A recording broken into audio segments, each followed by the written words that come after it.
All right, this next topic is about labor, and that impacts agriculture in many, many, many ways. So we're going to have first a general lecture on labor, and I have another set of materials from one of the members of our ag community here in the Central Coast. So first, there are some timelines of regulations related to labor law pulled out of that original history and introduction PowerPoint. So you might recall that it was right around 1870, after the Civil War, when we first hit that mark where the number of people employed in agriculture was less than 50% for the first time in our country's history. The Department of Labor Act, signed by William Howard Taft back in 1913. The Clayton Act, exempting unions from antitrust laws, as I know I mentioned previously in the introduction lecture.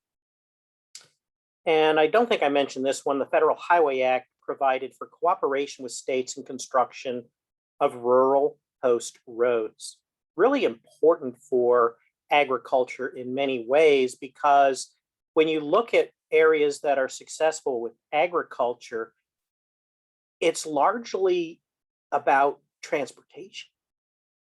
You need to get material, people, supplies into an area, and you need to get your agricultural products that you grow out of an area. So without a highway system, it's really difficult. Without railroads or highways or other transportation, it is not very effective. 1918, California voters defeated a referendum to permit the establishment of a state health insurance plan. And here we are 100 years later, still having interesting arguments about health insurance. Won't go there right now. The Railway Labor Act of 1926 laid the basis for the National Mediation Board. And railway is really an important component of transportation. It's largely been in the shadow of the highway system transportation. Trucks and highways are far more dominant in modern times, but the railways remain an important piece of the transportation system for agriculture and other industries.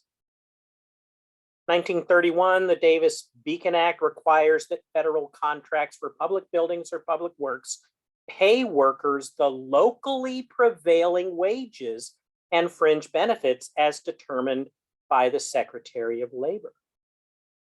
So think about this. You're a company in some backwater place in Louisiana, or maybe you're in New York, one of the high wage areas.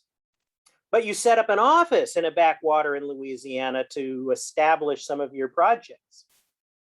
And then you go back to New York for the actual job.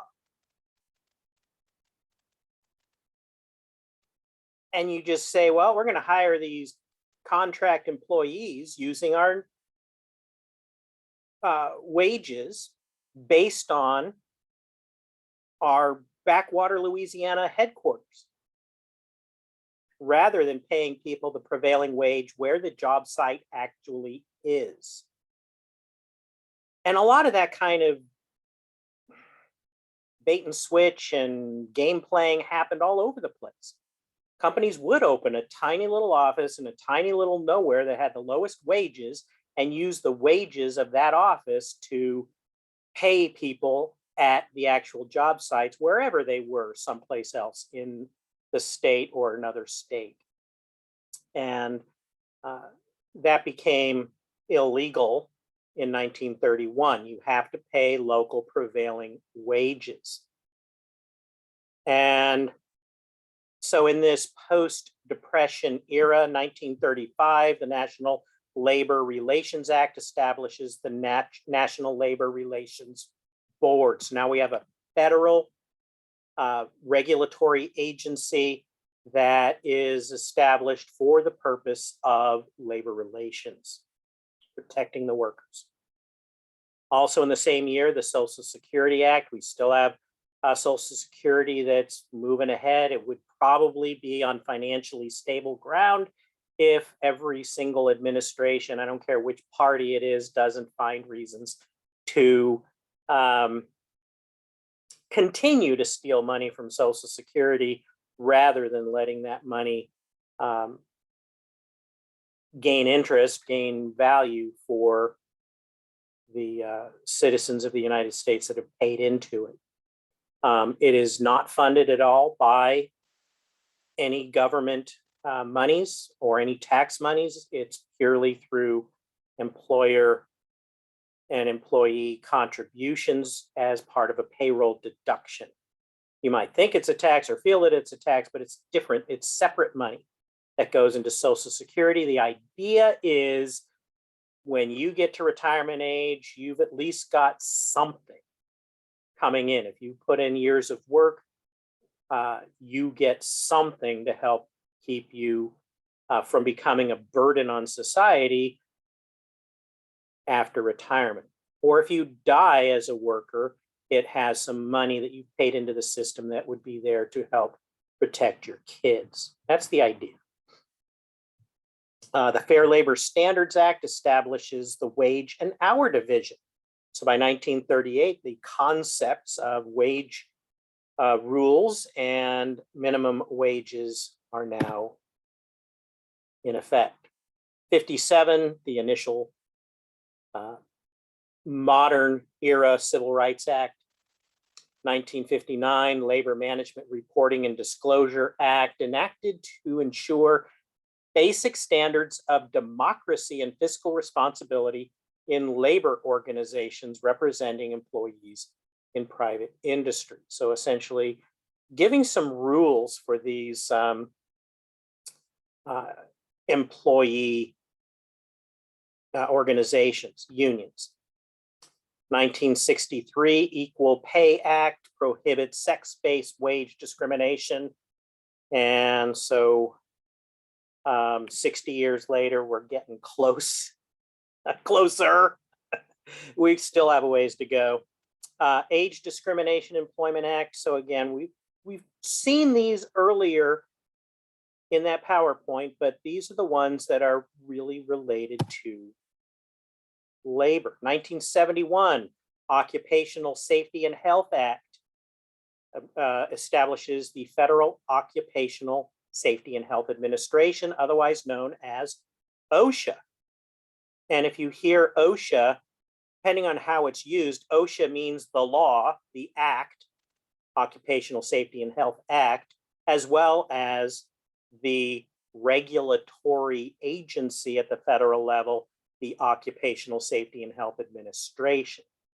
Now, here in California, we have CalOSHA.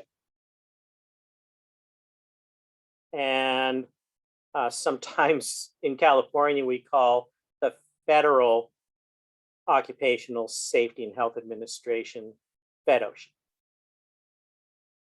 But they are two different things. And usually 99% of the time, California is a little more restrictive, a little more controlled, a little more worker protection oriented. And generally, certainly over my lifetime and before when I've looked into this, generally what happens is a more progressive state like California will implement an OSHA rule that gets a little bit of backlash. Some of the details are worked out, and then it becomes federal later. The federal government usually follows suit with what California does soon after California creates some of these new rules. Don't need anything on this one. 1974, the Employee Retirement Income Securities Act. establishes oversight and uniform rules for pension and benefits plans. Very important in terms of pensions. We used to have companies that all dealt with pensions. They would put money aside and build up this nest egg for people to live off of in their retirement. You would have a pension. And that still exists in a lot of government agencies, fire and police and education systems and postal workers. A lot of government agencies still use the pension system, but it's largely been replaced by a voluntary or possibly a only semi-voluntary retirement plan, which often has what's called a 401k, which is a federal tax code that allows people to put money away for retirement. But instead of it being something like a pension where you get paid until you die, a certain under certain rules and amounts, 401k, you retire, you got a lump of money. And you have no idea, am I going to live 5 more years or 50 more years? How am I going to make that lump of money last? So the 401k system is seeing some problems in terms of what it can and will be able to do for people moving forward, because we're now starting to see people that are retiring on the 401k system in much larger numbers than in the past, where it was mostly people retiring under pensions and Social Security. There's going to be some bumps and bruises. People are going to have some challenges because there's not going to be enough money there. People are living longer, which is a double-edged sword. It's great that people are healthier and living longer, healthier in some ways, at least living longer. But now with the 401k, that money's got to last longer. How is it going to last when you have a lump sum? You're not putting more money in. Anyway, not going to worry about retirement right now anymore. The California Agricultural Labor Relations Act becomes effective in 1975, providing orderly processes for protecting, implementing, and enforcing the respective rights and responsibilities of employees, employers, and labor organizations in their relations with each other. And if you're familiar with Central California history at all, you might understand why the California Agriculture Labor Relations Act occurred around there. Maybe you've heard something about a guy named Cesar Chavez and all of the issues with labor unions, the United Farm Workers Union in particular, and a lot of conflict between the unions and agriculture businesses. And it's really easy to sit on one side or the other and, you know, say those evil businesses were exploiting workers and doing bad things. Definitely some of that happened. A lot of it happened. And a lot of changes had to be made. But there were a lot of things going on in both sides during this tumultuous time. And the unions themselves had some pretty unfortunate things on their side as well in terms of how things were being handled. It was an ugly time. But it had to happen.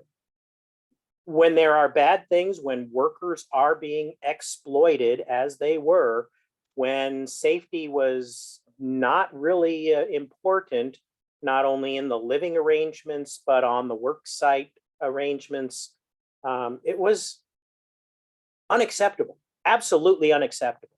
And you can't go from those kinds of situations to a resolution in a clean, neat, and painless way. And the mid-70s were quite painful in this area because of that, but we came through it in a much better way. There's still work to be done. having known people on both sides of the fence, I think some of the things that went on both sides can take some of the blame, but certainly the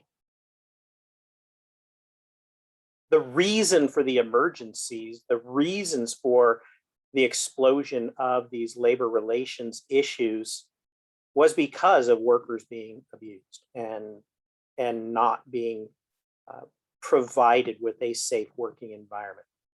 Totally unacceptable. 1983 Seasonal or Migrant and Seasonal Work Protection Act. You can read more detail. 86 Immigration Reform and Control Act requires employers to verify the identity and employment eligibility of anyone to be hired and to keep the employment eligibility verification form. So as of 1986, employers had to make sure that they had something that looked reasonably real, that the employee that they hire is legal to be hired. Doesn't mean they have to be a citizen, but they have to be at least a green card carrying and I don't know back then what status there might be, but there are certain visas and green cards were eligible for employment in the United States. Citizenship obviously is the most obvious of the eligibility for employment. So how do you do that? You have them file an I-9, and at the time they file an I-9, then the employee must present some kind of evidence that, yes, I'm this person. A lot has changed, though, with the idea of an old-fashioned I-9 form, and we'll talk about that at a later time. 1988, the Worker Adjustment and Retraining Act requires employers with 100 or more employees to provide notice and assistance if a place of employment will be closed. Again, protecting the workers, where you can't just have workers come to work one day and they're all showing up and the doors are chained shut. Sorry, you don't have a job anymore.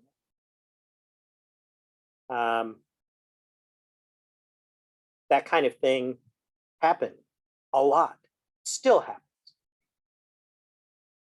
89, the Americans with Disabilities Act, often called just ADA. We have to deal with that a lot here at Hartnell, providing access through doors and elevators and parking spaces and